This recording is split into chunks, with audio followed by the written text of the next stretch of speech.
Welcome back, everybody, to another live stream, another international break stream. You guys know those are always fun. We save the good stuff for the boring time of the year. But this is United versus Everybody. I am your host, Sean, and as you can see, we are chilling with Dylan slash Christian Erickson once again. We don't know what he's doing in the summer. He's going to be leaving for free, but he decided to take some time out of his day. But how are you doing? How are you doing? Doing well. Doing Yeah. well. Excited for some warm weather finally. Get outside a little bit. And with the warm weather comes thunderstorms, which we are about to get Yep. tonight. So that's awesome. But I did manage to get out and take advantage of the weather today. It was pretty nice to get out and enjoy it while it was here. We don't get it too often this time of year, especially in Michigan. So, but are you going to get to enjoy that at all this week, you think? A little bit.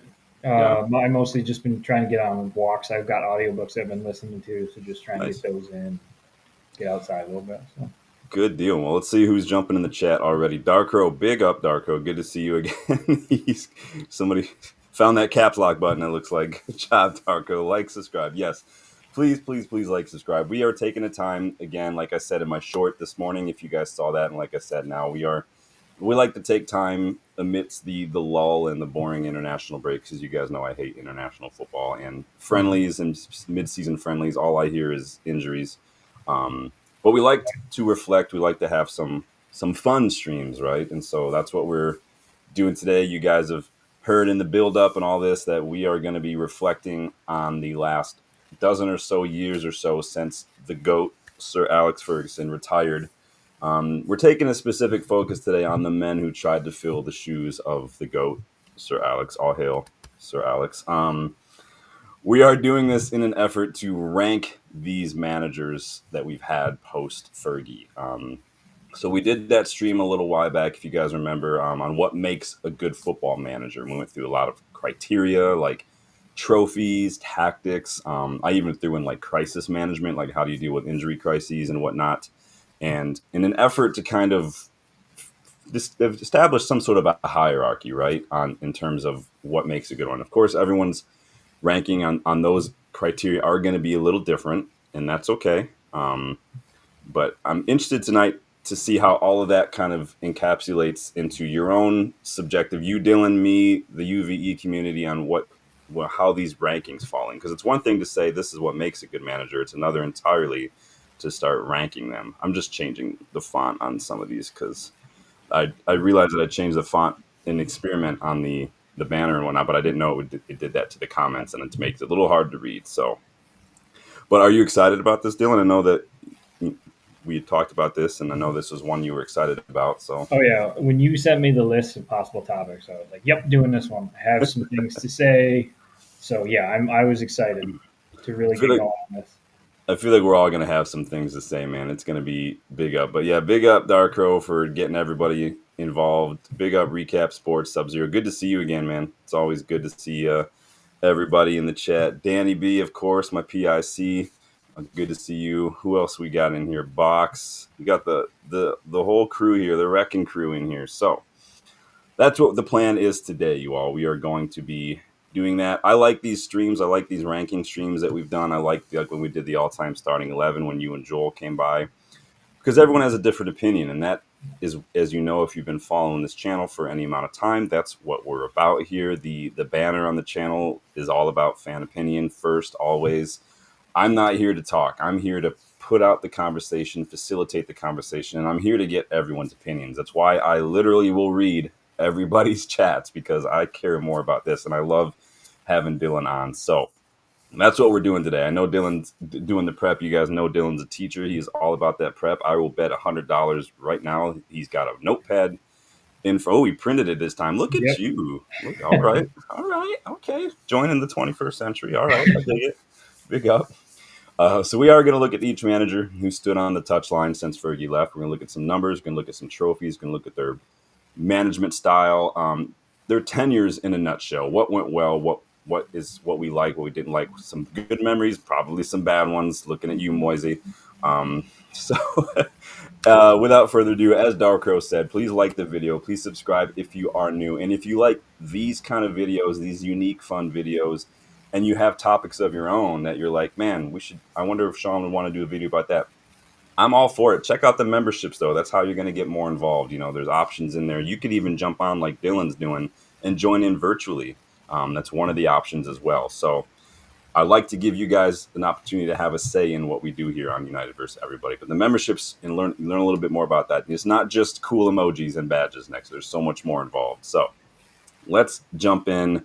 Starting with a little bit of news. You guys know we do like to start with a bit of news. So some possible good news. So obviously against Leicester, Aiden Heaven picked up a little bit of injury going in on a challenge on Patson Daka. Excellent challenge, did well, but did not look good. Immediately pulled up and he was obviously in some pain, went off stretchered, not looking good. Now he was pictured after the match in a boot, walking on his own, no crutches. So that's good news. But now, on speaking with Talk of the Devils podcast, Lori Whitwell with The Athletic has reported that Aiden Heaven was seen at Carrington today and he was not wearing the boot.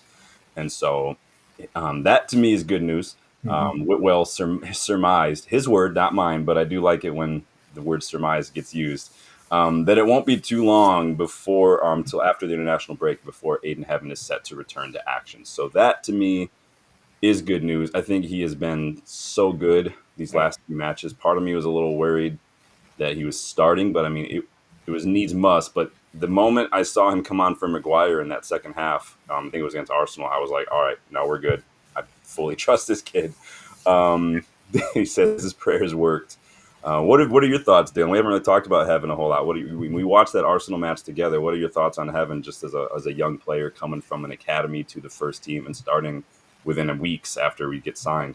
Yeah, I didn't know a lot about him coming in. I was like, oh, we signed a young kid coming in from Arsenal. I mean, Arsenal's not going to sign somebody that's not, or not going to have somebody in their development team that's not going to be good. But I'm like, Yeah. okay, so he's one for the future. And then they're like, no, he's first team. I think you told me that. I'm like, oh, okay. Yeah. So that's awesome. And then I was like, okay, so he's going to be Lenny's or Yeah. Lissandro's kind of understudy. Going to learn from. We're going to get some more on the left side, and then boom, he has to go right into it. And the more you kind of looked at, like as Lenny was playing over there, and they were moving people around, the more you were like, okay, give him some spot minutes just to get going. Maybe have some come in as a sub and starting to cut matches. And then he started those matches and just like the Arsenal match and came in Europe um, and then the Leicester game before he got injured. And he looks composed. He looks poised. He looks confident. Okay, he looks with how he's playing. He looks like an experienced player. Yeah. 5-6 years down the line, and we've missed that on the back line. Couple of pundits and or former players have kind of said that as well. I think it was a journalist, I think, that might have said he's only like 18. He looks like he's 28, like the way he's doing. And it's the same with Lenny Yoro. I mean, Lenny Yoro is people. I think he's a teenager, and he just looks so calm, so composed. He reminds me of Martial a little bit, or like Wan-Bissaka, like zero emotion. I just good or bad though, but it's really good. It's a shame, this is two teenage defenders that have looked really good that have gotten injured now in their first couple appearances. Like Lenny Euro missed a lot of the season to start, and now Heaven. But it sounds like Heaven's injury is not as bad as he initially thought. Now we were worried because Amorim said like he couldn't really speak, and he's young. He's probably super flooded with emotion, not really knowing, is this my career over? This hurts a lot, but it sounds like he's good. So I'd rather them take the precaution. Like that. Yeah, I have no problem with that. Danny says, don't forget Kukonki too. I think he makes his debut end of the season. Yeah, I think that we could see Kukonki start to come in a little bit. Oh yeah. Honestly though, Heaven and Kukonki in terms of center backs are probably like Armour doesn't quite look there yet. If you guys ever watched any academy matches, but we'll see. But yeah, big up everybody getting involved. Rob, sorry, I meant to say hi, Rob. So that was the big news. Not a ton of news. I saw some crap about some of our academy players getting allegedly lying about their age or something. Not as young. I don't know. It's not coming from any sort of reputable sources. So we'll see if anything comes of that. But not a whole lot of news. It's international break. Everybody's gone. The press is just really trying to squeeze every little bit they can. So what is Rob saying down here? Wales versus England under 19s was live on YouTube earlier. Oh, good deal. A couple of United youngsters on display. Wheatley scored for England. Nice. Biancarri, yeah, you guys know how I feel about Biancarri. I would love him to come in and get some minutes before the end of the season. So, but that's awesome. I'm glad. And Definitely. yeah, like Danny says, that would have been a good watch. Yeah. I didn't even look at the like the under 19 levels. And you guys just know, it's hard for me to watch friendlies, especially even preseason. Like there are people who ask me, like, are you going to go to Chicago or whatever? I'm like, no, I'm not going. None of the big name players are usually going to be there, and it's just I just can't. I don't want to travel to watch anybody get injured. If I would have gone to like the Arsenal match and saw Lenny Yo get injured, I would have been super upset. So, but One I mean, hands in the stadium, eh? yeah, I mean, it's just. I did go to the we did like the United when they were in Ann Arbor. Went to a couple of those Yeah. friendlies a while back, but that was about it. This was when I was young and foolish, back in like 2014. So I don't think they do that tournament anymore, the International Champions Cup. So No, no, because with all the other stuff going on now, they're scrapping it. yeah, I mean, I've somebody sent me something about the Club World Cup and how there's supposed to be like a billion in prize money Yeah. total, like pooled out, and I'm like, that's cool. It's still a friendly. I don't Yeah. care. Throw as much money at it as you want to. It's still a friendly. Nobody cares about it. Anything that's going on in the summer that is not international tournament is a friendly to me. So big up, everybody getting involved. We're going to dive right in. Before we dive into the managers of full time, we got to, of course, give a shout out to all our interim bosses, all our part time gaffers, all our temporary touchline tyrants. I guess I don't know. Just going for alliteration there. It didn't come off as It was well. coming out well. That could have kept it going. We've had a couple of them. And like I was telling Dylan, like Ollie doesn't count. Ragnick does. So we've had Giggs, Carrick, Ragnick, and Rude. Now we didn't rank these because I mean Ragnick was in charge for the longest, but he's probably is probably the shortest memory we want to have of a tenure of a interim boss. Robert Reed, big up, man. Good to see you. Thanks for stopping by. We are just now jumping in, Rob. We were just going through some interim bosses. So I mean, you could almost do a separate stream ranking for the interim managers. Really, we've had so many. But did you have any thoughts on any of those guys? I mean, obviously a couple of them were only here for like 4 games. So Yeah, Carrick and Rude, I think, were the ones that steadied the ship. They did what they needed to do. I yeah. will say I was a little more impressed. Not that Rude didn't do a really good job. I thought Carrick did better. Um, I thought he set up really well. I think the Arsenal game that he took over, he changed the system a little bit and Mm-hmm. got really good results. I think we won 3-2 that match. Um, whereas Rude, not that Rude wasn't like what we needed at that time, but he kind of just tweaked things. Mm-hmm. I think Carrick's done better in terms of where we've kind of seen the managers go. Um, but so those two, I'd say good ups to them. Same with Giggsy. I don't Yeah. actually remember much of Giggsy's time. At the end of college, trying to get through everything, getting first job. So I was real busy. I do remember that he took over and we had results kind of uptick. Yeah. He got us to what, sixth or seventh? I can't quite Oh, we remember. still finished like seventh that first season, Yeah. but he took over. Obviously, David Moyes was sacked. So Giggs had 2 wins, 1 draw, 1 loss. Okay. What I remember most about Giggsy's short tenure was Tom Lawrence, James Wilson making their debuts, Yep. Willow grabbing a brace, and then he was kind of a player coach. So I do like Yeah. what I remember most about Giggs. So Giggs has scored a goal in every season that he's been at United, except for that season. And what I remember most about it is one of his last actions for us was to take a free kick, a direct free kick, and it hit the crossbar. And I kind of had that feeling like, yeah, this is the only season he's never scored for us, and it's not going to happen. So, but yeah, he gave debuts to a couple of youngsters. And we saw his last match in that season as well. His that whole period was the subject of a Netflix film called Life of Ryan. So there's a little documentary about that. Rob says Giggs is a legend on the pitch and apparently in the bedroom. I mean, Giggsy and his brother have made up since, but yeah, he's box is ranked and he says 1 Carrick, 2 Rude, 3 Giggs, 4 Ragnick. Forgot Rude, yeah. Um, Ollie did great. I don't count Ollie as an interim boss because he ended up becoming the main boss, but But we are going to dive right in there. Rob says Giggs got Wales qualified for a championship, but then lost the job because of the drama. Yeah, the way Giggs is, I mean, in my opinion, everyone can have their own opinion, but in my opinion, the way Giggs has been treated with the Hall of Fame and anything, like it's just a bit out there. But losing the Wales job, I get it from a PR standpoint, but so yeah, Giggs 4 matches, 2-1, 2 wins, 1 draw, 1 loss. Carrick was the next one, and that wasn't that long ago. He only played 3 matches, or he only managed for 3 matches, 2 wins and a draw. Big win against Villarreal in the Champions League Mhm. to help us progress.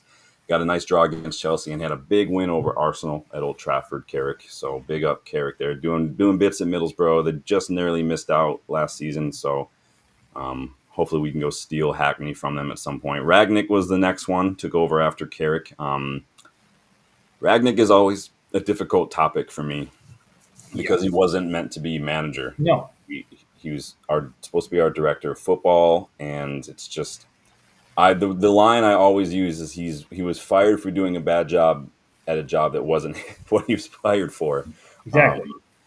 and it's just dumb. He was the longest serving interim boss. He had like 29 matches, but he was still interim boss. Like I told you before the stream, anytime the club would put out a statement regarding Ragnick or updates or anything, it was always interim boss Ragnick, interim boss. So he was never going to be the main guy. Problem with Ragnick is he tried to change too much as interim boss. Um, and he went to the 4-2-2-2 thing. He was doing way too much with players. Like he was given a little too much control on the pitch when it was clear from the get go that wasn't what the plan was. In my opinion, we should have kept him. I think at the Oh, time when we really needed to kickstart a proper rebuild moving forward to sack one of the best talent identification specialists, one of the best recruitment, oh one of the yeah. best directors of football in football is just asinine. Yep. I 100% agree. He should have been kept on for that. But Yeah, he said things against the Glazers, and they weren't. They got their yeah. panties in a twist, and they didn't like that. So It's like the one time they pay attention. Look at this, Rob. Big up, Rob. Absolute legend, gifting 5 United versus Everybody memberships. So big up, Rob, you're Rob, man. awesome. Absolute legend, dude. Big up, man. Not all heroes wear capes, my guy. Good job, dude. Let me see what everyone's saying here. Rob says, not sure about Rude as he played Leicester twice. He did. Played him a couple times. We played Leicester 4 times this season, beat them all. Hmm. Danny says Ralph got bent over. Yeah, Ralph was pretty much made a Yeah. sacrificial lamb. Yeah. Everybody was clapping him on the way out. I mean, but it seemed weird. Everybody was, because it was the same as like what Ronaldo would say, like nothing's changed, and everybody applauded Ronaldo. But I'm like, and I applaud what Ronaldo said in that regard and what Ragnick said, but at the same time, it was literally nothing we all don't already know. Yeah. That the squad is not good enough. The club has been neglected. Like we all knew that. Yep. Buck says Ragnick ball was boring. I would argue that Ragnick ball was too technical for these players. These players are counterattacking players. Ten Hag struggled, Van Gaal struggled, Ragnick struggled. Ollie and Jose are doing just fine, but Yeah. Recap says all our interim did well except Ragnick. Yeah, and then you have Rude, obviously 3 wins and a draw, probably the most successful in terms of just results. Hmm. If he could play Leicester every week, might still be here. Who knows?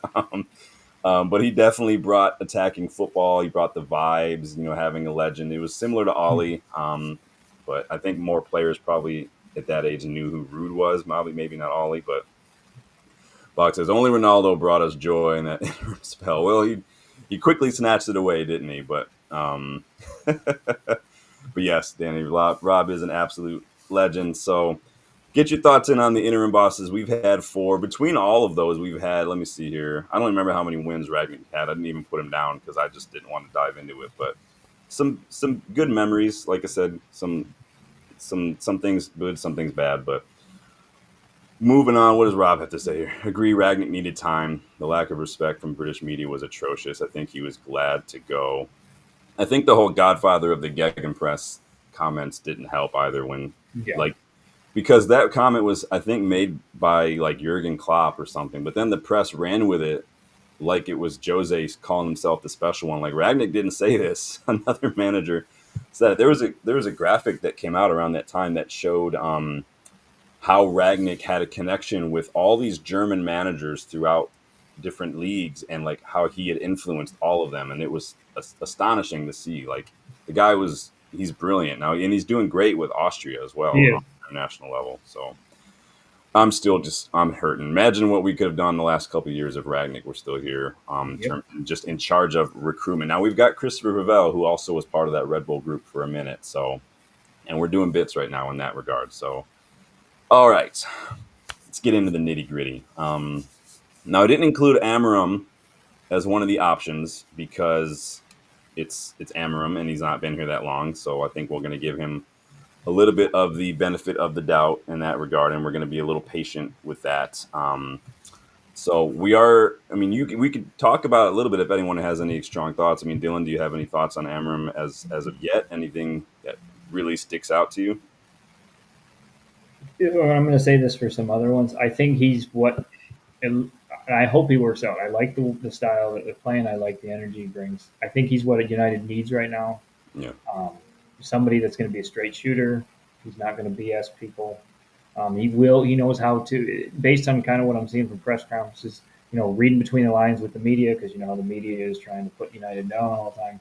It seems like he's not. He's going to call people out, but he's also going to be on their side for the players and like I'm willing to understand them and work with them. And we've seen players have come back. Like the last few games, it seems like the system's starting to make a little more sense. We've seen Xerxes do really well.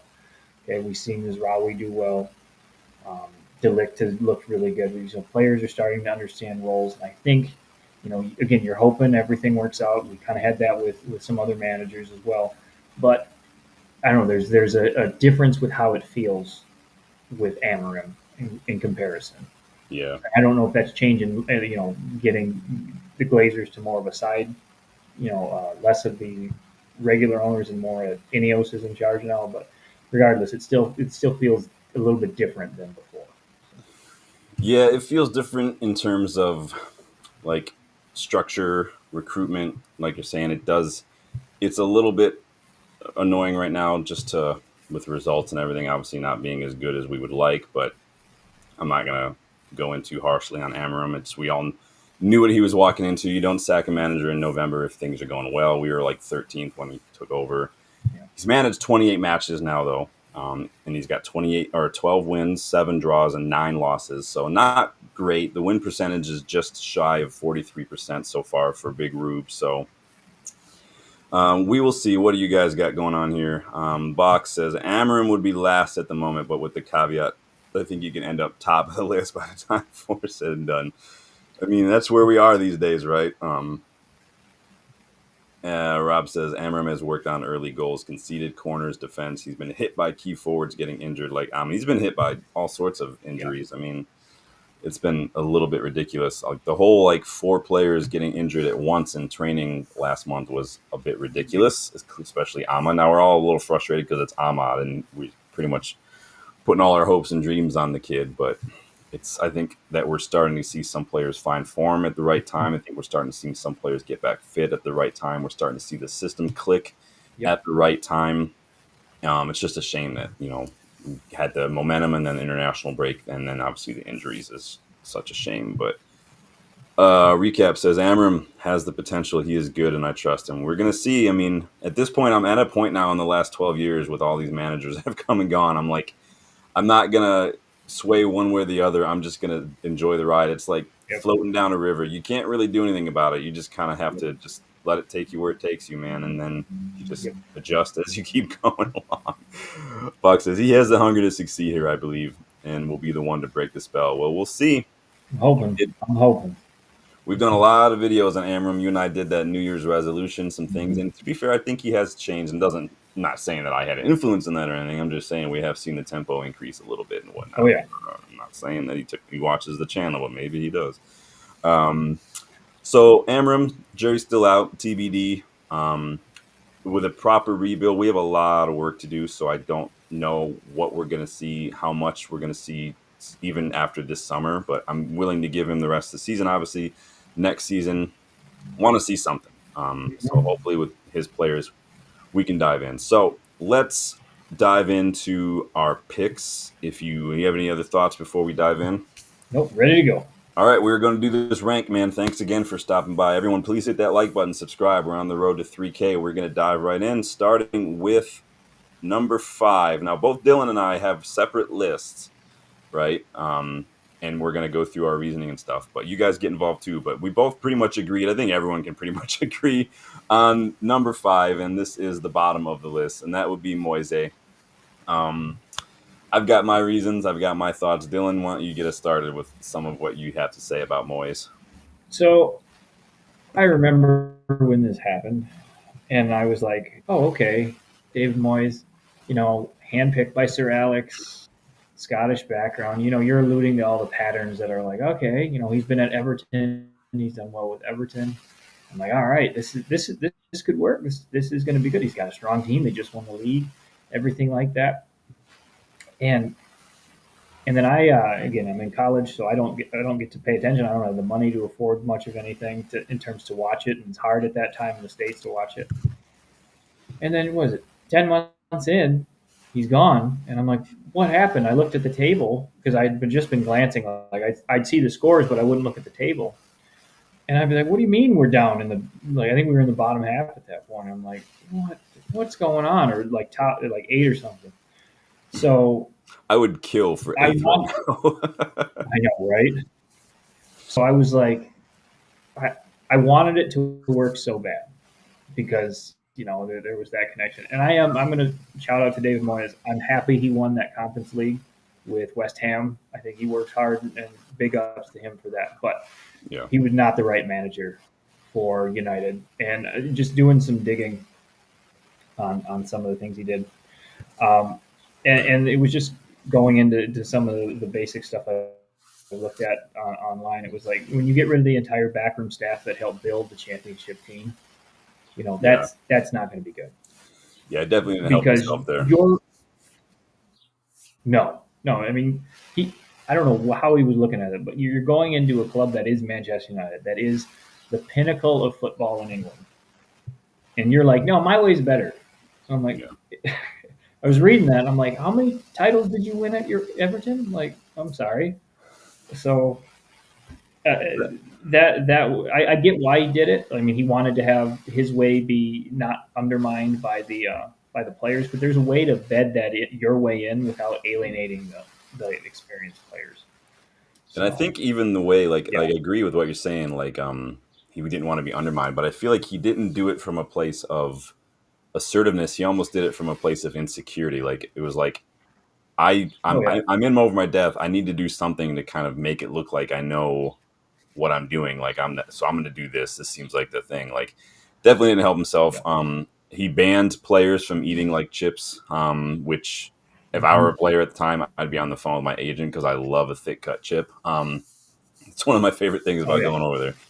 I mean, it was almost like, do we even need to discuss this? Like Rob says, he's like allergic to flair players. If you could put in a cross and if you can get a header in the box, Moise he was your number one fan. I mean, he loves a whipped in cross. There was one match, I think it was against Fulham. I put in my notes. We had 81 crosses in that match. Only 18 found a target. I remember one player coming off yeah. the pitch saying like they had a headache. They're like it was like a practice drill, like all we were doing, and it's like it was very just one dimensional.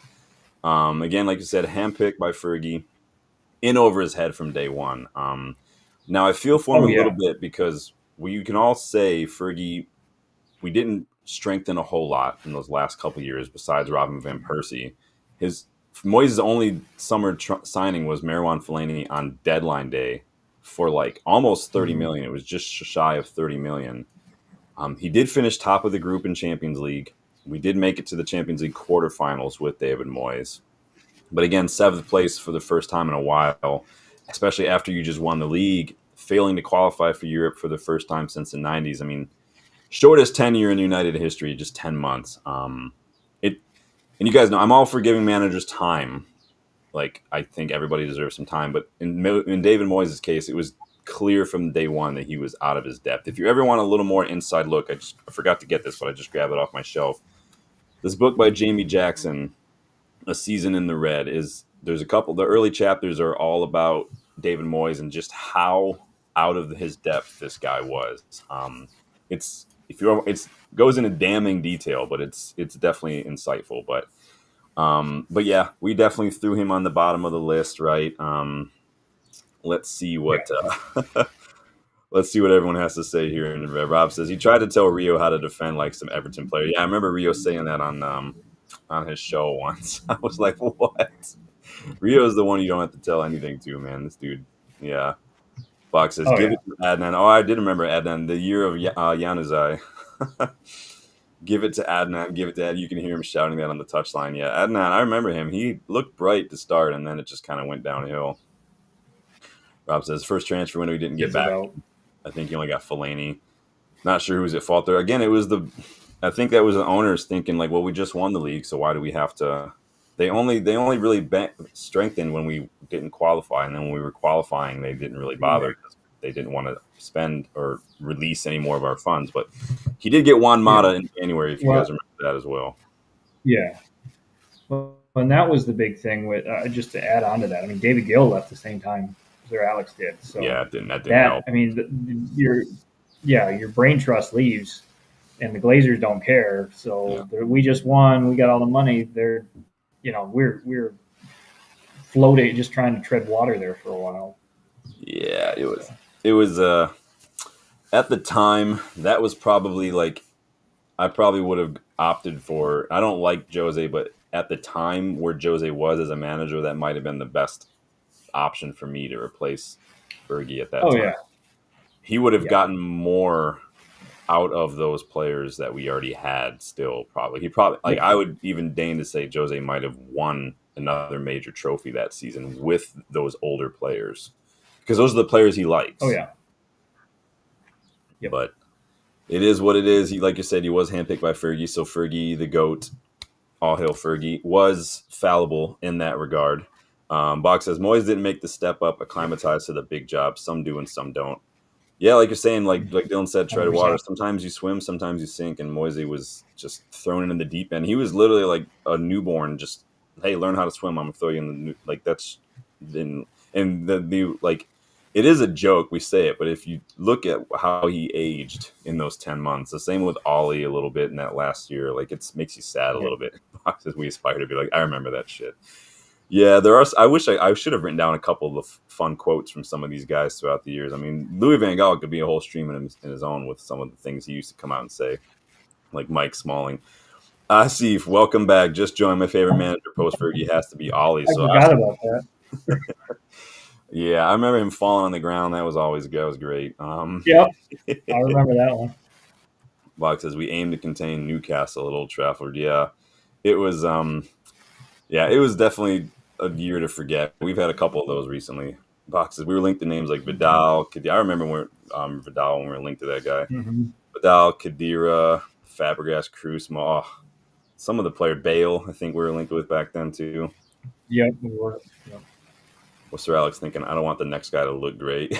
If he was even smarter than we thought. Right. I think Fergie thought to be the next in line of great. I mean, I get it. Like he's on the up, a younger manager in the Premier League, doing probably better with Everton. But and maybe that would I don't know. If we ever meet Fergie, that'll be the first question I ask. Like Moyes, what were you thinking there? I gotta What was understand. that? Yeah. Rob says, I do wonder how Amorim hasn't gone great. He's starting to get the Doctor Strange thing going Yeah, I was gonna say I'm starting to see it. on. He's getting there. He's got like a Doctor Strange guy going on. Rob says Vidal was at Cardiff. No. Danny says LVG throwing himself on the floor was legendary. Yep, it was. He was absolutely legendary for that. That was hilarious. One of my favorite memories. And then we're gonna dive in now because he's next on the list while we're talking about. So get in your Moisey thoughts. But you and I both agreed, Dylan, that number 4 was LVG.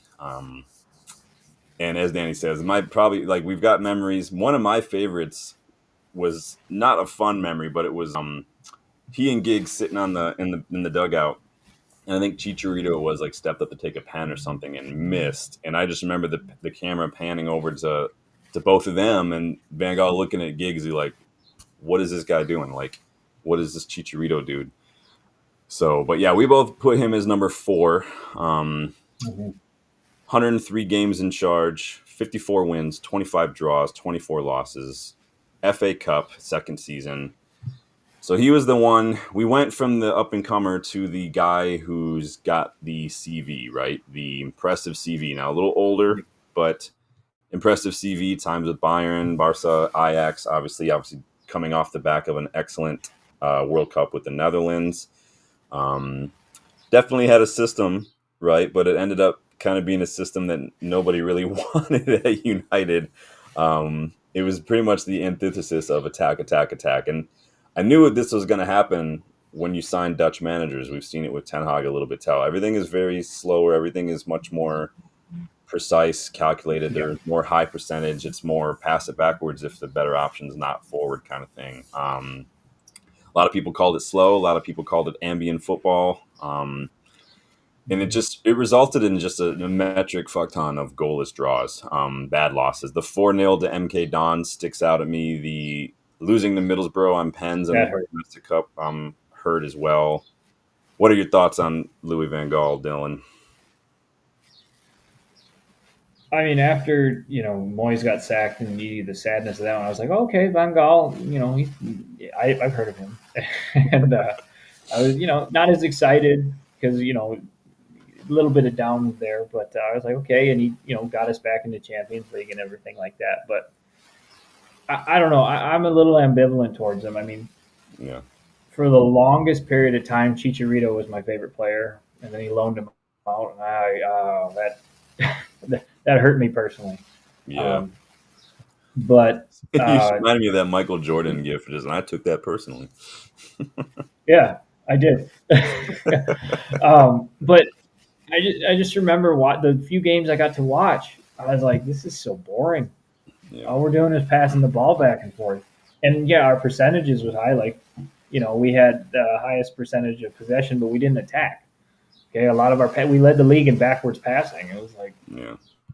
okay, This like that's is great. We Dutch got possession, football, but we're man. not doing anything with it. Yeah, I mean, That's what we I didn't said to have Wout people. Weghorst in there trying to run after every ball. This is what I said to people when we appointed Ten Hag, and I was like, don't expect a lot of just attack, attack, attack. They're Dutch managers, traditional Dutch managers tend to be high percentage, low risk football. They do ask a lot of their players. They expect their players to know what to do on and off the ball and contribute on and off the ball. But it's like watching Louis Van Gaal put Robin van Persie in midfield for some parts of matches and stuff was a little frustrating. We did have some decent memories. It's just to his Oh yeah, credit, so he did win the FA Cup. He got sacked 2 days later, but he in terms of the youth part of United, he did pretty much go with that, like heavy, heavy. He gave Rashford his debut during an injury crisis to our strikers. Other names we got Paddy McNair, Tyler Blackett, Guillermo Varela, Fosu Mensah, Borthwick Jackson, Dimitri Mitchell. A lot of these players got their debuts under Louis Van Gaal. Jesse Lingard, I think, back then. Um, so hmm he leaned heavily on youth during that time. So fair play. I think a lot of people are still wishing Fosu Mensah could come back, but I still say he maybe wasn't given enough time, all things being equal. But his system to me it was worse than Ten Hag's in terms of just how just slow and lethargic and just boring it was. yeah, I think maybe there's a part of it that it was still a little too soon after Fergie to play that kind of system. The whole yeah. attack football was still very fresh, obviously, and so to go to such an extreme opposite, probably a little too soon. But it is what it is. You and I both threw him at fourth, so second worst. I'll um, give him credit. I do want, like you were saying about the youth structure that he helped set up. yeah. Doing some research on that, he was very involved. Really knew about what was going on. Indecisive at times with who to play and things like that. But in terms of the youth, but you know what, I He had think to he play helped a you. He lot didn't even for. know his first team players' names. He called Chris Smalling Mike Smalling. So what were you saying? Go ahead. I don't remember now. I lost. Oh, I'm sorry. He said he was big on Oh, you're youth. good. He was really interested in youth, really investing in that a lot. You were saying, Oh yeah, yeah, and I think that helped Jose later. Jose and Ole a little yeah, bit. They had a better structure set up. for them Yeah, in the future. who So knows? If it weren't for Louis Van Gaal, we might not know who Marcus Rashford was, but who knows? exactly. Recap says Van Gaal was classic. His ball was good. He needed time though. He probably did need a little bit more time, but I think the football was just. I think the fans are played a bigger role in that than anything. I mean, that was one of the first times I can remember as a United fan hearing like boos and stuff. Just from the every time the ball was passed backward, we'd hear like groans and things from the stands at Old Trafford.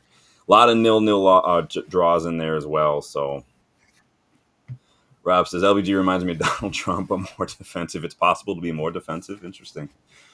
Box says that 5-3 Leicester game was sad. Oh, I remember that game. That was so frustrating. Oh, we were That doing one well, hurt. and then it just what was it? Cambiaso. It's Yep. just the beginning of the end there. Hmm. Not fun. Box says Falcao, RVP, Rooney, Di Maria, Mata, front five. Yeah, Di Maria was the wrong manager for Di Maria, and this is why I say like systems are more important than just bringing a player in because we got Memphis Depay, we got Di Maria. These are flair players. These are Di Maria was world class at the time too, and it's just I mean, he never wanted to Yeah. be here though. So I said LG had a No. good record against bigger clubs.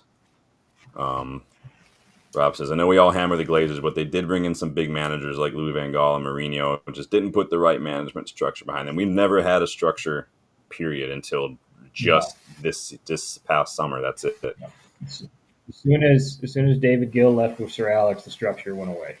Yeah, and that I mean, even then, it did well, but I think it was probably the right time for that type of structure to maybe transition to a more modern Oh yeah. football. It can't just be Mhm. like two guys just making all the decisions like that. I don't think that could work No. these days with the way that sports science and Right. data Too much going analysis. on. Yeah. So recap says Leicester won the league in LVG's era. They did. Fox says we called the squad and Louis Van Gaal. Maybe not all his fault, but they were sold for peanuts as well. We sold players for peanuts? No, that never happens at United. We lacked the depth. Buck says the FA Cup tie at home to Sheffield United, who were League One at that point, was the worst game I've ever seen. Dyer for 90 minutes until Rooney got a late winner. We did. Dyer is probably the word of his tenure, for sure. Rob says the FA Cup sacking was ruthless, and people complain about Sir Jim. Yeah, that was messed up. I know Rooney. I've seen Rooney say after the fact that like the players had no idea, but they kind of looking back, they kind of felt like Louis Van Gaal already knew just by the way he was acting, even immediately after the FA Cup win. He was acting a little off. So interesting. Box says, yeah, true. 45 minutes after full time. Yeah. So Dylan and I both have Moisey and Louis Van Gaal as our worst and second worst. We're going to move into third, middle of the way here. Some of you might be surprised, but Dylan and I actually. So we didn't confab about this. We both made our own lists and then we brought them together, and so we both put Ollie as our number three here for a couple reasons. So I'm going to rattle off some stats and I'll let you take it away. So Ollie was here for 168 games, 91 wins, 37 draws, 40 losses with a win percentage of just over 54%. Got us a second place finish for the first time in a minute. Europa League final. So we got to that final. Obviously, we had about 87 pens in that shootout, and everybody goes in on David De Gea for his miss. But if you're going hard on a keeper for missing a pen in a shootout, I think you've got to reassess your priorities here. But still, we know De Gea's shit with his feet. But you take it away, Dylan. This one hurt. I really, really, really, really wanted to put him number two Anything bad because about Ollie I hurts. Like, you don't want to say anything bad about him. yeah, I loved Ole. I just everything about who he was. He understood the Man United. He was great. He knew how to, at least in terms of how he conducted himself. It was everything, yes, that we hadn't had in Jose's tenure. Okay, it was everything that like it was harkening back to Sir Alex's tenure. Okay, he was getting exciting football back again. I mean, we can never forget that night in Paris Dude, I when was we almost just late to a client yeah, watching that because I couldn't leave. yeah. Um, so I really, really loved Ole, and I wanted it to work so bad. Like that Europa League final, I was like, this is it. Come on, we can do it. Now I was concerned, but like I was hoping, like, yeah, I'm just over worrying. But I mean, I think he again, it's a pivot from away what Jose had. It was what we needed at the time. But as Rob's saying in the comments there, Ole seemed too nice. Like I don't ever think the players totally respected him because I don't think they understood. I don't think those players had a good idea of what he and the other players knew what to do. Like they knew the culture that Sir Alex had, like Ale and Carrick and Mike Phelan that were there and everybody like that. You know, they knew what to expect. They knew how to get you there, and and it was just like I don't think I think Ale was trying to be Sir Alex in certain ways, like more hands off, more of a like the manager, not necessarily the coach teaching everything. And I think at times that worked really well, but at times it was, it just didn't work. I mean, he had his favorites. Remember McFred? That was a constant You during that remember period. McFred? That just didn't totally work out. Um, we struggled against the low block all the time, which really hurt us. Um, Well, when you're a counterattacking system, that's what's going to happen. And yeah, that was to me my it, biggest criticism of Ali is that he had no other plan really. We did see him switch to a back three in Champions League a couple times, um, yeah, but Ali was very much a attack, attack, attack. Like this is yeah, Manchester United. This is what we do, kind of a manager. yeah. And that's the thing. He Now who wasn't knows? Maybe if quite. go ahead. I would say he wasn't just quite tactically astute Yeah, to manage when the plan A is not working that well. yeah, 100%. You know, and I think if he would have got some other players that he wanted, he Yeah. didn't get everybody he wanted. I think that would help him too. But you know what? He brought some excitement back. He uh, he made it fun for a few years, and I'll always be thankful for that.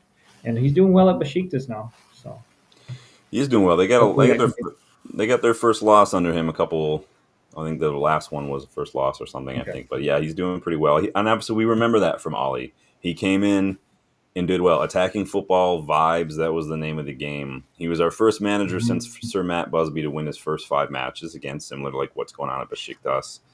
More points than any other manager in his first 9 games in charge of a single club in the Premier League. So again, this is why he got appointed. But again, this is why I said when Rude was appointed and he was doing well, like unless Rude was the guy we wanted, don't give him the job. Ollie wasn't the guy Yeah. we wanted, and he went on and take nothing away from the early form. Like I said, the first 9 games in charge is like a thing of beauty. It broke a record, right? Club Mm-hmm. record 8 away wins in a row under Ollie as well. Um, 14 wins out of 19 matches, and that's what got him the permanent job. He went Mm-hmm. unbeaten for the rest of the Premier League season after January, after we signed Bruno. He got 32 points from 14 games from February of that 2020 onward, which is more than any other club. So when he came in, he did a terrific job, and I think it had more to do with the morale boost, just the vibes that he brought, and just kind of letting the Mm-hmm. leash off of the players a little bit more. And it could have just been just the stark difference in personalities from Mourinho that did it.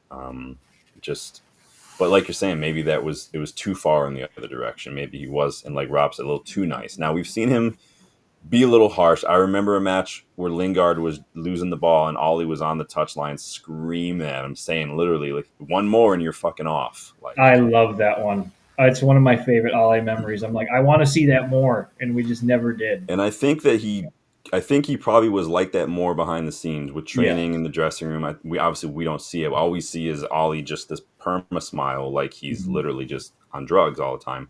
And I don't mind it. I love Ollie. He's one of my favorite Oh yeah. United players. Probably one of the most underrated United players we ever had at the club. Mm-hmm. I would argue that the beginning of the end for him was probably Ronaldo's return.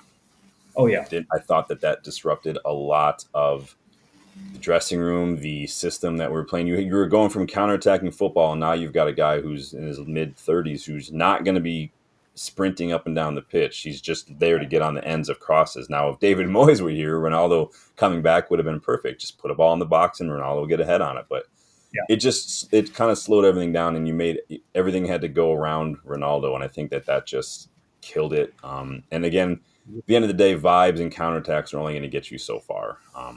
Yeah.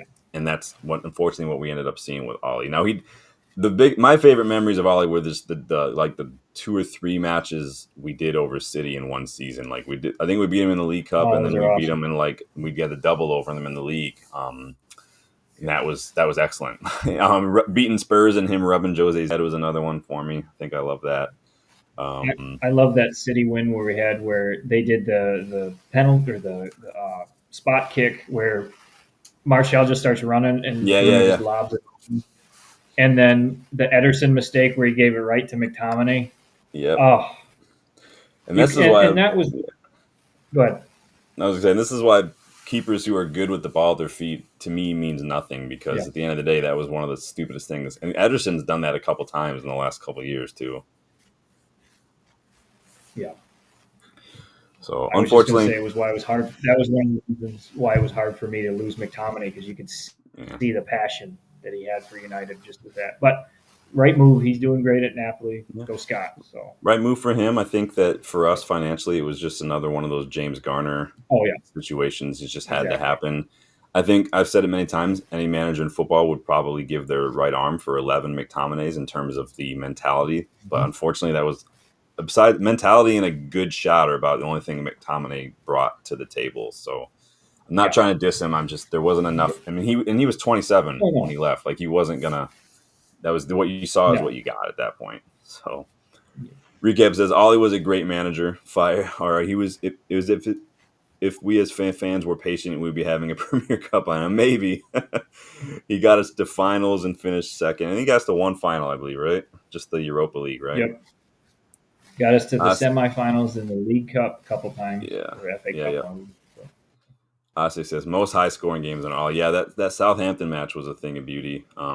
Some good victories over Leeds too to kind of put them back in their place. From a McTominay brace.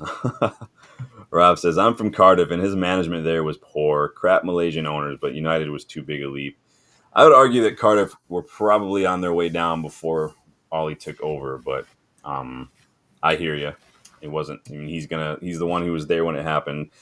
But I argue this all the time. People who use that as a stick to beat Ollie with, like people forget Jurgen Klopp got relegated with Mainz in the Bundesliga, but everybody wants to throw the relegation thing at Ollie all the time, and I'm like, your boy Norbert's got a relegation in his CV as well. So Box says 9-0 Southampton, 6-2 Roma. Yeah, I forgot about that Roma one. That wasn't against Jose's Roma, was it? Or was it Jose wasn't there yet? I don't that think. was before him. Big wins over Leeds. Yep, yep, yep.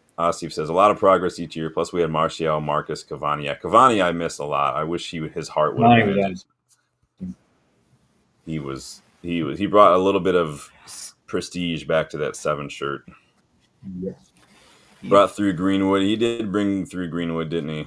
Gave us Bruno too. Yeah, Bruno was like I can't thank any whoever made that decision. I can't thank them enough. Unless it's Ed Woodward, and then I'm not Mm-hmm. going to thank him at all. Because it's Ed Woodward. Rob says, didn't Ollie once criticize Rashford? Then in the next presser apologize? Yeah, weakness in player power. Glad Mark is gone. Yeah, that was probably around the coming off of the peak of player power at the club, but it was still like on. It was close enough to the peak that Yeah. you could still see it a little bit. Now, I think peak was Mourinho in the Pogba situation, but we still had some of that. I think that was at the time too. Rashford was seen as like the club player, like he's the club player, he's the future. Mm-hmm. So, Box says, "Give us a Gala too." Yeah, I knew him. What was the Europa League match? What was that goal that Igalo scored? That absolute worldy. It was like Lens keep or you at last. It was uppy. against last. Yeah, that freezing that looked freezing Yeah. cold, but that was he want. I mean, he was another one, man. He get it. He wanted to be here. It's just a shame, and it was one of those deadline day loans, man. It's just that's where we were. I mean, we've been there for years, so Well, well, and just to talk about Odeon because I didn't know anything about him when we signed him, and then I watched him a little bit. I'll always be thankful for him on that. But I do the goal that Scott got in that 2-1 win over City or 2-0 win over City. Odeon held the ball, held up. I forget who it was. He held the ball up, and Dan James went running, Mm-hmm. or somebody went running, And he and he picked him out with dropped a the pass. ball Yeah. off. I'm like, that's a Yeah. play.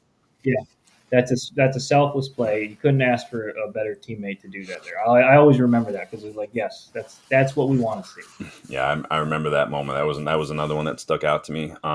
Yeah, he got it. He just wasn't, wasn't great. Probably better than Yep. Veghorst, but maybe we'll do another video in the future where we rank our 30 and over strikers that we've had at the club There in we the go. last couple of years. Was Falcao? Was he 30 yet? He probably wasn't, but Ibra, I Igalo, can't remember. Cavani, Veghorst, Mhm. like,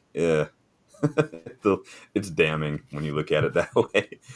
All right, so this is where Dylan and I start to split apart a little bit. We got two spots left, and obviously there's only two managers left to choose from. But I got Dylan's first, so when you like once you see Dylan's, you're gonna kind of know where each of us goes. But Dylan and I were pretty much opposites in this regard. So let me move this over here. So Dylan's number two was Eric Ten Hag. So help us understand what the thought process was there, Dylan.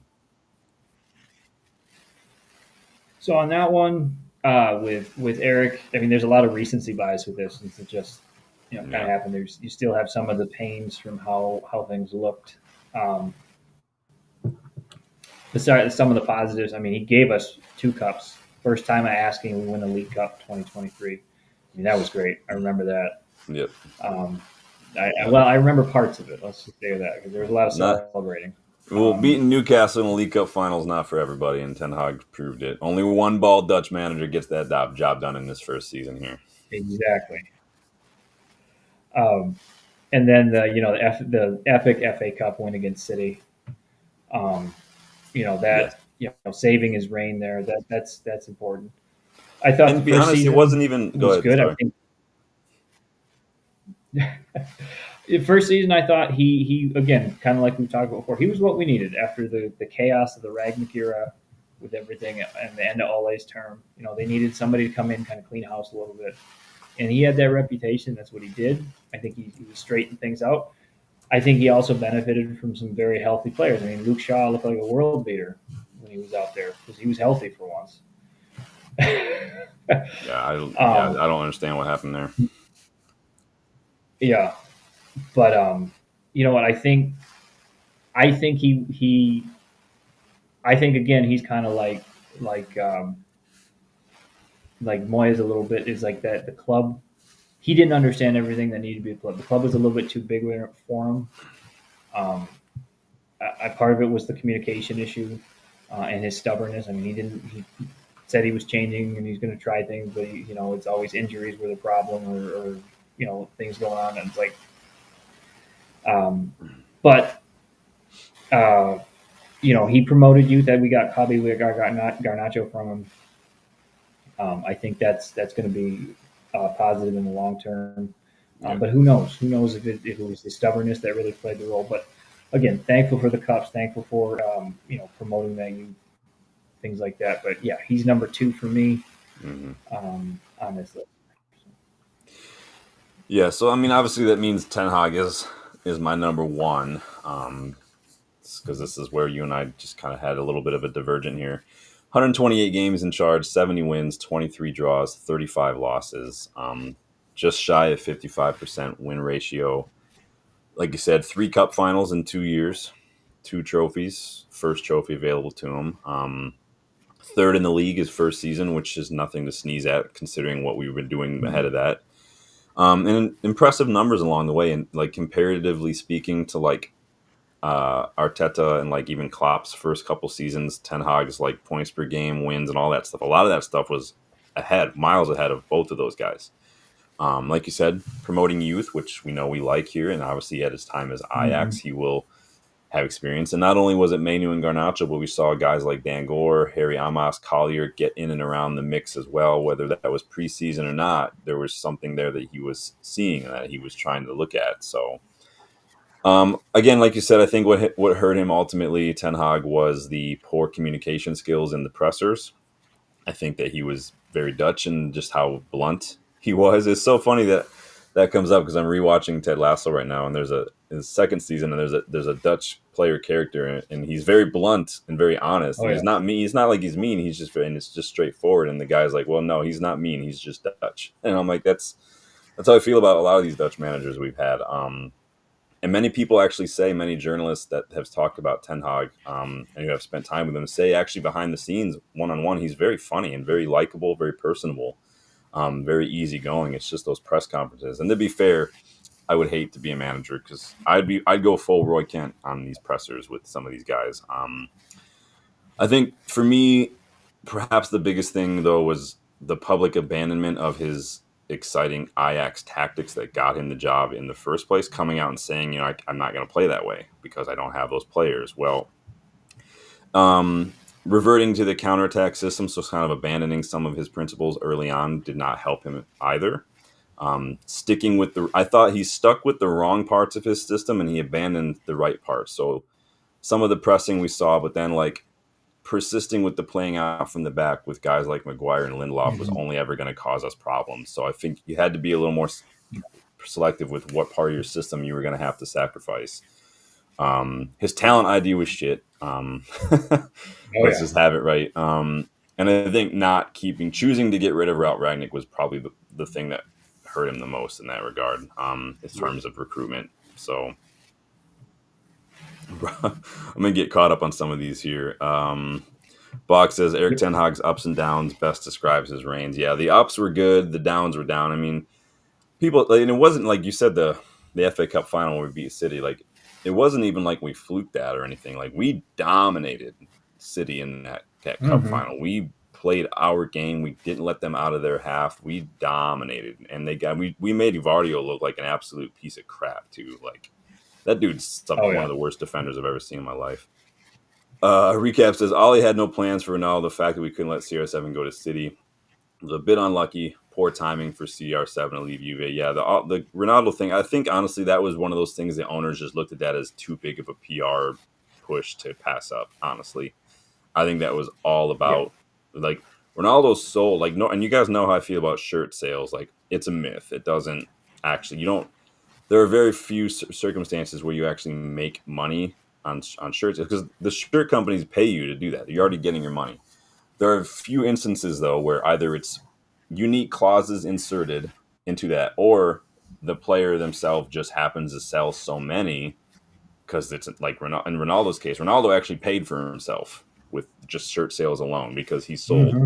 so many Ronaldo shirts I when we remember that. re-signed him. Like we paid, I don't know, it was like 30 something million or whatever. He made that money back. Like that's insane. That does Oh not yeah. happen. Um, so that was, yeah.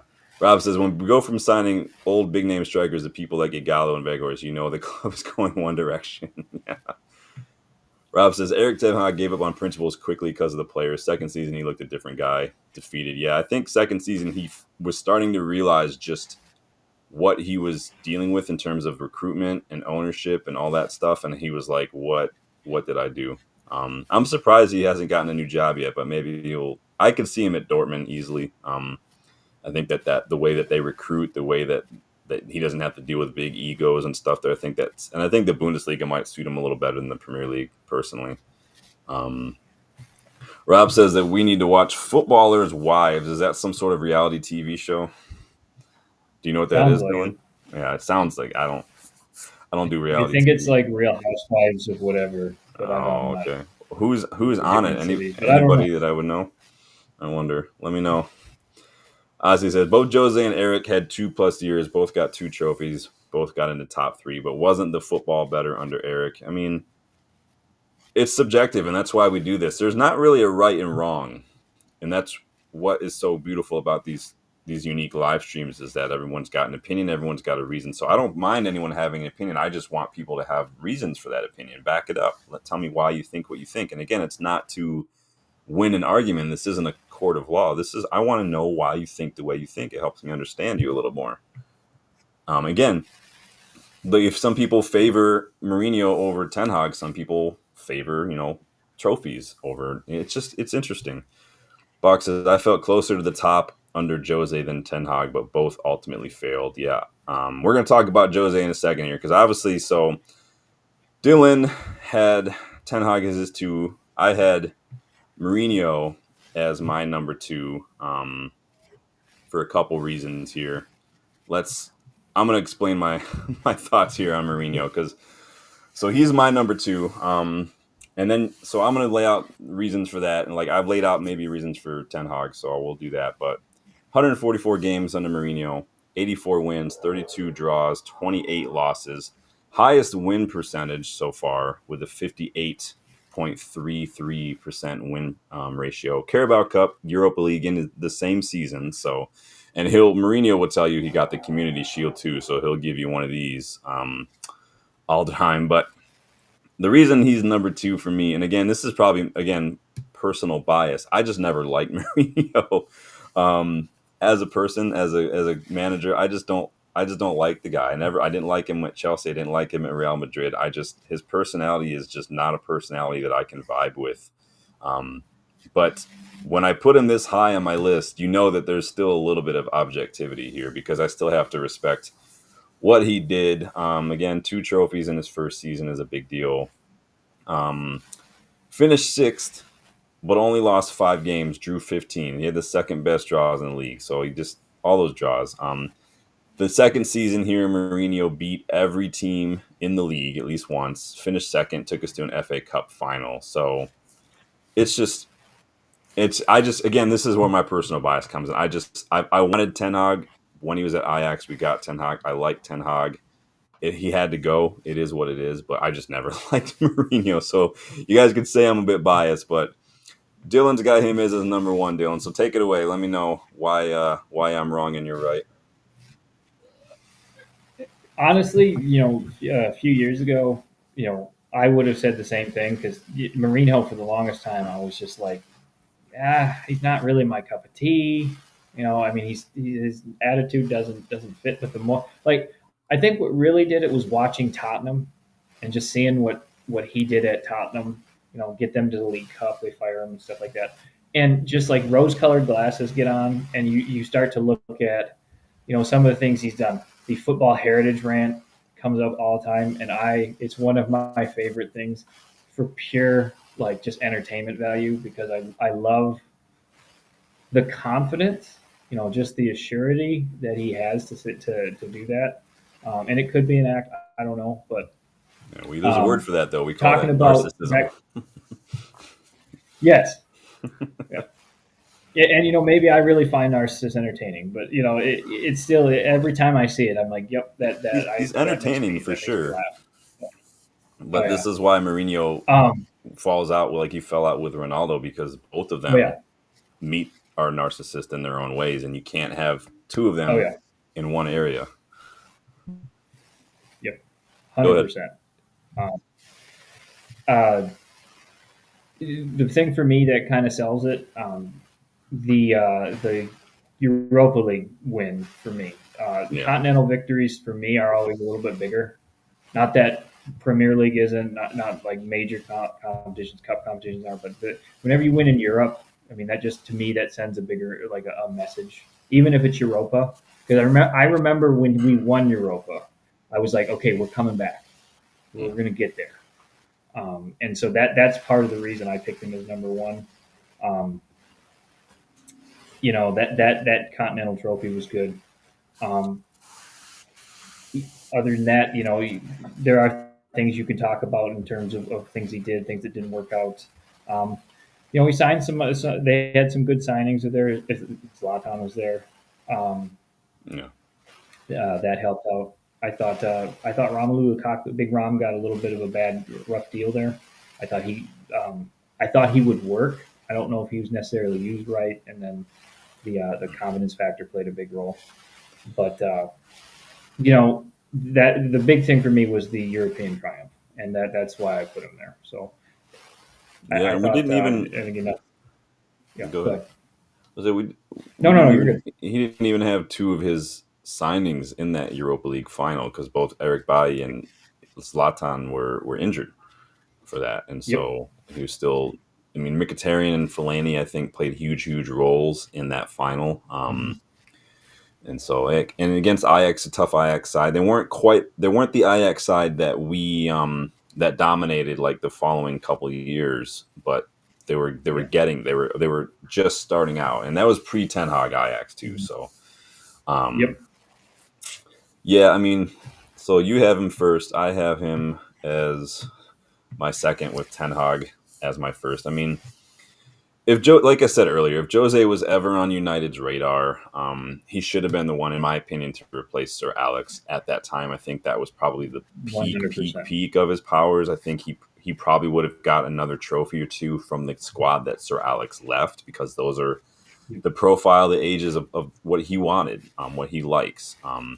Problem with Jose, like you alluded to, and like I have not shied away from, is that his personality was just too toxic, and deflective, Mhm. old school. People who anyone who ever called Ten Hag a bully over the Sancho stuff needs to go YouTube some of Jose's press conferences, because this guy did not care. Famously saying like, "Yeah, well, it's Luke Shaw's body, but it's my brain." Basically, like that's why he played well today. Yeah. Like stuff like that. Jose always reminded me of like a guy in prison. Like the first day he walks into a dressing room, he's got to pick out someone to just kind of just pick on, and that's what he did. He didn't get along with Ronaldo because, again, big personality. Didn't get along with Pogba, big personality, and that's just Jose's always Jose's issue. So I've said before, like the managers, it's like Real Madrid. The manager's got to be the biggest personality in that dressing room. They've got to have that, but it's got to be inherent. It can't be something that you have to try to force onto people. And that's what Jose did. When Carlo Ancelotti walks into a dressing room, or Zidane, Sir Alex, they have that aura. Jose has to pick on someone Mhm. to make sure he has that aura, if that makes sense. He's a bully. Mhm. And I've never been his biggest fan, as you can tell, but I will say that the player power and the board did not back him.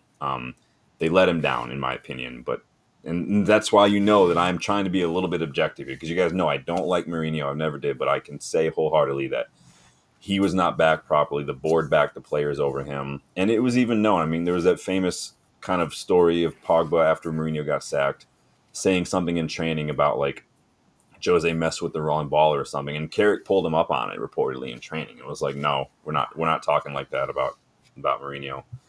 Um, and that was the peak of player power at this club, in my opinion. Was Mourinho Mhm. getting sacked personally? Um, Let me jump in here and see what some of these guys are saying in the chat. Everyone get involved here. Rob says, if we didn't have Amorim doing a revolution, I'd want Jose back. I think the revisionism, I'm not saying you're doing that, but I've seen a lot of that online. People are saying, let's get Ollie back after he won a couple games at Besiktas. People saying, let's get Jose back. Jose is already causing problems at Fenerbahce. I mean, the way they went out of Oh Europe yeah. the other week was embarrassing, but he was on his way out way before that with some of the comments he's been making about Turkish football. I'm surprised he's still alive. They haven't just stabbed him. Lionhearts, big up. Good to see you again. Just got in from work. Hi, everyone. Big up, man. Well, you missed out on quite a bit, but that's all right. You can go ahead and watch it later. Don't forget to hit that like button and subscribe. Anyone, if you are new. Rob says, I think Jose found out that United didn't have the financial to properly back him, like working at IKEA and finding out they can't get paid for their pins clean. I think every manager is sold a dream, and then they have kind of that rug pulled out from under them very quickly. Most managers, aside from like Moyes, do get a significant amount of players. They don't always get the players that they want. Fabregas, Bale, Kroos, Muller. We should have had a lot of these guys. Ollie probably, I Mhm. think, wanted Jack Grealish. I don't like Jack Grealish personally, but whatever. Things like that. But then there's the whole argument like you should do better with the players you have. But again, this is the club that we have. Like we they don't get backed properly. But Box says Jose, modern day Brian Clough. Interesting stuff. Rob says, do you guys think that I like that Amram one. talked to you, right? Do you think that Amram talked to Jose about potential issues? I think Jose said Rashford, Shaw. He probably learned a little bit when he was here doing his internship. If you guys remember, Amram was here getting his experience for those internships while Jose was still here. So I'm sure that they spent quite a bit of time together. Um, It's interesting because some of those players are still here, like you're saying, Shaw, Rashford. It probably didn't take long for Amorim to see for himself what he was dealing with. Now, again, like we spoke about in that January thing, like you need to figure it out soon. So he made some hard decisions, and I Mhm. don't think I have a problem with it. And I think now he's kind of proven right in some of that. Lionheart says, Robert, it's like working at IKEA and finding out they can't afford beef for the meatballs, so they just give you horse instead. I mean, is that still beef? Is it beef? What is it called when it's horse meat? It's just called horse meat and not beef? Like, what is that? Is there a word for horse I, meat? Because you I'm call sure it there beef, is, but right? I You don't couldn't call tell you. it cow meat. So what do you call horse meat? These are the thoughts that keep me up at night. You know, Equine? I don't know. I'm gonna Google this later. You know that, right? Call it. I don't know what you would call that. Like sea biscuit. I don't know. Um, Rob says, except Chelsea, PSR is a dream slash nightmare. You can buy anything in the sweet shop. Yeah, when Big Daddy Abramovich was paying the bills, Chelsea did it. Although Todd Bowley's spent so much money, I don't understand. Todd Bowley, man, can you imagine if he would have been our owner? You wonder, but this is a thing. Like on a random side note, like so, Todd Bowley spent what a bill on players. If so, because clearly they've got money and they're figuring out. Would do you think Todd Bowley, if he would have bought um, United like Sir Jim came in, do you think he would have immediately paid off the debt and the interest and stuff? Is that something you think a billionaire is going to automatically want to do? Like, so again, it's nobody like it's getting to be almost too big of a financial hill for any single entity to Hmm. climb. Just the billion, like that's a billion in debt still, and we've paid a billion in interest. Like that's embarrassing. I don't understand how that's not illegal. Oh, I see. You said Jose had the best midfield three with Herrera, Pogba, and Prime Matic. Nemanja Matic was so underrated for what he brought He was. to this team. Wasn't the destroyer like you're going to get from an Ugarte or even like a Ratter like you're going to get from Herrera, but this the composure that he brought Matic, the that goal against Palace to win it in the depth was a thing of beauty. Mhm. Can't fault him. And obviously Jose loves him. He's pretty much brought him everywhere he's managed. So except for Besiktas. I think Matic is at Lyon still. So we're gonna get to see him after the international break when we face them in the next round of the Europa League. So oh, what is the box saying? Quick turnover at Chelsea though. Looks like Sancho, Modric, and Kunku, Felix already surplus. Well, Modric is even allowed to play. The Sancho stuff is hilarious though. Um, the revisionism from Chelsea fans, and he's only been there at like half a season. It's just embarrassing. Rob says, "Do Chelsea have debt Mhm. or kick it down the road for 8 years?" I mean, they they've done they have done like amortization on steroids. They've given these players on like 9, 10 year deals. They've sold hotels and stuff. I would argue they probably funneled a lot of that through their women's team because the women's team doesn't count for or against you in PSR. So I'd be looking at their books a little bit closer. But um, so these are Dylan's five, 5, 4, 3, 2, 1. As you can see, he and I both agreed pretty much on the first three. We just kind of differ on those final two. Again, more to do with just my personal feelings on Jose than anything else. But so, and I readily admit that. I know it's petty. I know it's childish, but I know it. I know it. I'm self aware enough to know that. But um, what is? Hold on, Rob's got an answer to my horse meat question here. Tesco is using horse meat. They called their lasagna meat rather than beef. Some Romanian factory grade. I ate breakfast at Tesco when I was there. I hope it wasn't. I hope it was real bacon and not like hippopotamus or something. That would be rough. Although I'm not gonna lie, the Tesco by the Old Trafford is like the only place around that area that's open for breakfast. Otherwise, you got to jump on a tram. But to be fair, that it's a banger of a breakfast and it's super cheap too. But they've got like a whole nice like cafe in there. You can get all sorts of stuff in there. Justin and I looked around that Nice. morning for like a half hour and like couldn't find anything, and we just walked to Tesco, and Tesco's open like all the time. So a little tidbit for anyone staying near Old Trafford: just walk to Tesco and get breakfast if you want a good breakfast. And then like if you need a toothbrush, I had to get a phone charger cord because I forgot mine. Tesco's just got everything; it's great. Um, Box says Chelsea have signed Palmer on a deal till 2080. Rob agrees with you, Dylan. He says Jose is number one. Yeah, I think that's where you're going to see a lot of people. I think I, those top three are probably going to be where you see most people kind of differ. I think there's probably going to be yeah, some people who have Ollie as number one. Probably some people with so you got to look at Rob's comment. it's cheap for a reason, Sean. Squirrel and budgie. I don't even want to know what a budgie is, but just don't even put that in there. But squirrel, it's like White Castle, right? Just the best seagull you're ever going to eat in your life. Or Beak and everything. maybe it's magpies. Those things are. Have you ever seen a magpie, Dylan? Mm-mm. No, they're birds, but I've only ever seen them in England. I think they're only English, but they're beautiful. They're like the coolest looking little birds. They're like the size of like probably a little bigger than a blue jay, but you Google it when we're done and you'll see it. But they're pretty cool looking. All right. Yep.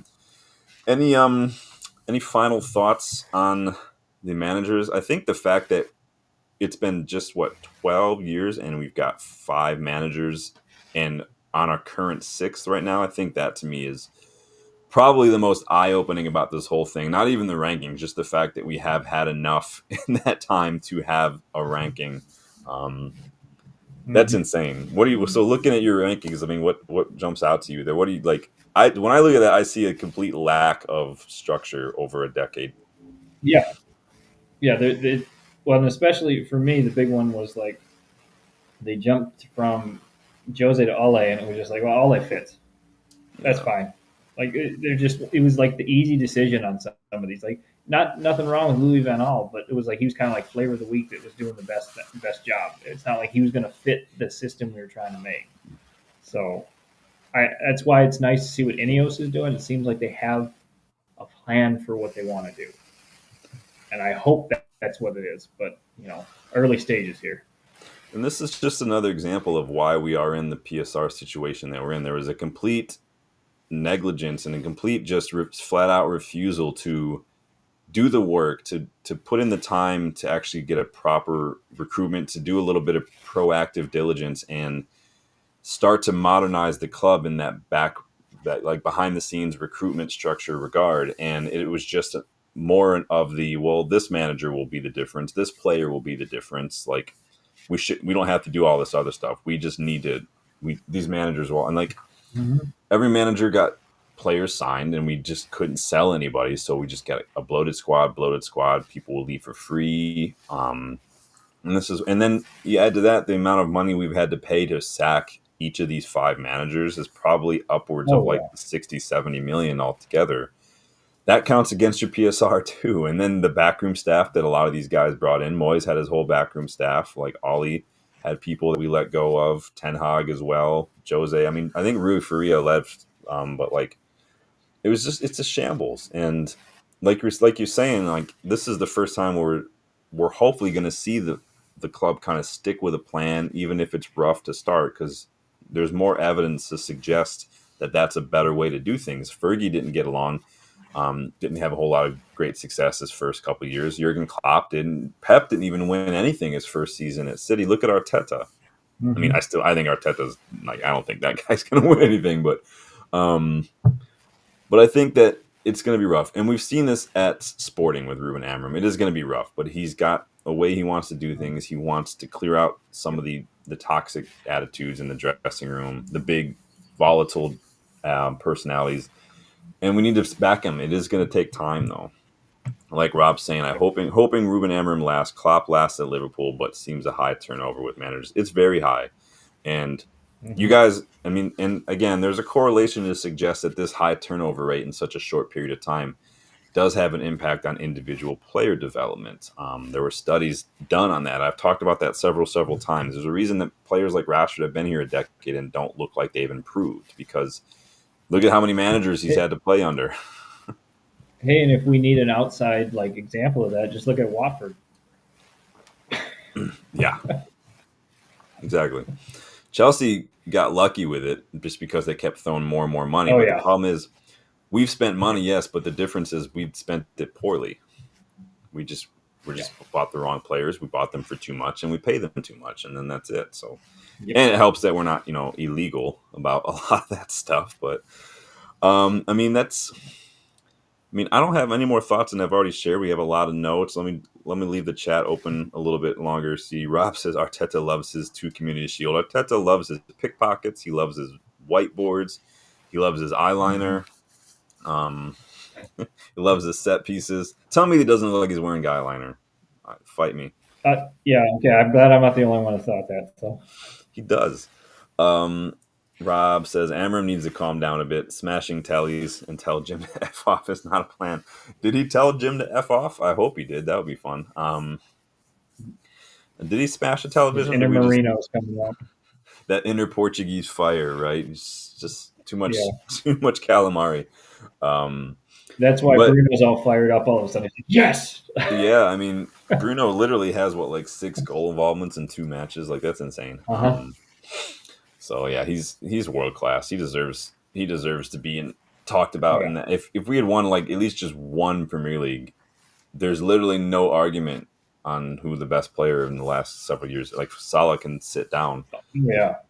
Um, but that's pretty much going to be it from me. It's pretty straight. It's like I said, it was a fun little trip down memory lane. Obviously, we had some fun memories from Louis Van Gaal, from Ollie and stuff. Some bad ones, obviously, with some big losses and things like that. But it's interesting to me to see just how everyone kind of values and prioritizes and what sort of hierarchy they place on managerial traits, because obviously you and I differentiated with some of our picks for different reasons. Mine were a little petty and immature, but that's okay. It's my show. I can do what I want. Um, but we have some other videos planned. I'm not sure, Dylan. You think you might be joining me for a picking our top 5 post Fergie signings? Yep. I can. We got to pick a date, but yeah, I'll make time.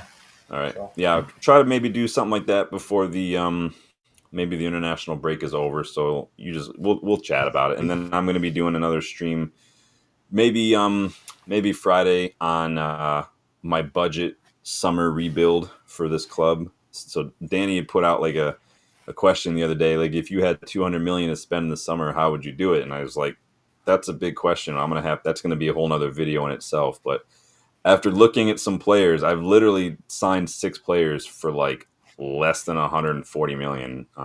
So nice. it doesn't cost that much to rebuild. You just got to be smart about it. So Rob says Sir Jim in one of his interviews said that he tries to give Amram advice on the team, and Amram tells him to F off. Nice. Kind of Box says like top that. five. Like, Yeah. yeah. Box says top 5 worst signings. That could be a good one too. I mean, Anthony, Oh Anthony, yeah. Anthony, Anthony, Anthony is that's it. Video's done. Alexi Sanchez. Yeah, that was like the only time I've ever actually seen a straight swap deal, and it just went so horrible. I don't know what was Yeah. going on there. I would argue the Pogba, but simply for the financial shit show that it was. Yeah. Not the player, but just like, oh, we let him go for free. We bought him for 90 million. We let him go for free again. I'm like, come on, Go for free. we're just trolling at this point. Rob says, thanks for the stream, Yep. Sean and Dylan. Great job. Thanks all in the chat. Thanks for making me a mod. Danny B is the main man. Yeah, Danny B is my PIC. If you guys ever have any questions on South American youngsters, let him know. But that is going to do it from me and Dylan. I do appreciate Dylan stopping by as always. I know life is busy for a teacher, and I know that you've got your own class and stuff going on. So I am also always thankful for you to take the time out, because I know you do put in the time to prep and research, and that means a lot to me. So I do appreciate that, man. I owe you a dinner next time we hang out for sure. Um, but yeah, everyone say thanks to Dylan. Big up yourselves for getting involved in the chat and letting me know your thoughts. You guys have helped me get some fun memories in there of everything. But that is going to do it from us. So Dylan, do you have any other final thoughts before I let everybody get going? Just want to say again, Sean, thanks for having me on. I always appreciate that you let me do this because it's not really fun to just keep all this stuff in your head. No, It's you nice gotta to you talk gotta to get it somebody you out, have. right? Oh yeah, and to have like-minded and other people that are other individuals that are interested. Though, so big up to Box Rob. Thanks for the nice words, Rob. Really appreciate that. Lionhearts, everybody in the stream. I know I'm missing people, but I really appreciate you guys supporting the channel, coming out. So yeah, thanks guys, and I'm excited to do another one. So. Yeah, you guys keep a lookout for that one. We're gonna be going through. It's again, it's not a ranking. Our post Fergie signings. I just gonna have five that they're my top five, and then obviously Dylan's. I think everyone's gonna have the same number one for that, but I think, I mean, it almost could just be Bruno and then four other players, kind of a show, but it is what it is. Um, Rob says, "Is Dylan Yeah, part of the Detroit Reds?" Yes, Dylan is one of the first people that I met at the Detroit Red Devils. You guys see the scarf behind me there. Not sure where they're going to be meeting now because unfortunately, Loaded Dice is no longer going to be open at that location. yeah, So figured out. But yeah, big up Detroit Red Devils. I know they had a big send off for Loaded Dice this weekend. I had unfortunately was watching it at a friend's house. So big up Bill for hosting and making some cottage pie. But yeah, yeah, if you guys are ever in the area and you guys want some people to watch the matches with, go check out Detroit Red Devils, wherever they might be watching games now. But until next time, like the video, please subscribe to the channel, everyone. Thank you guys as always for stopping by. Dylan, I hope you enjoy the night, man. Take it easy. It's going to be thunderstorming, so just hopefully we live in Michigan, so I just expect that we're going to lose power. So yep. it is what it is. At some point. But yeah, you guys take it easy. Dylan, have a good night, and I will talk to you guys all later. Bye. Have a good one, everybody. Have a good one, Sean.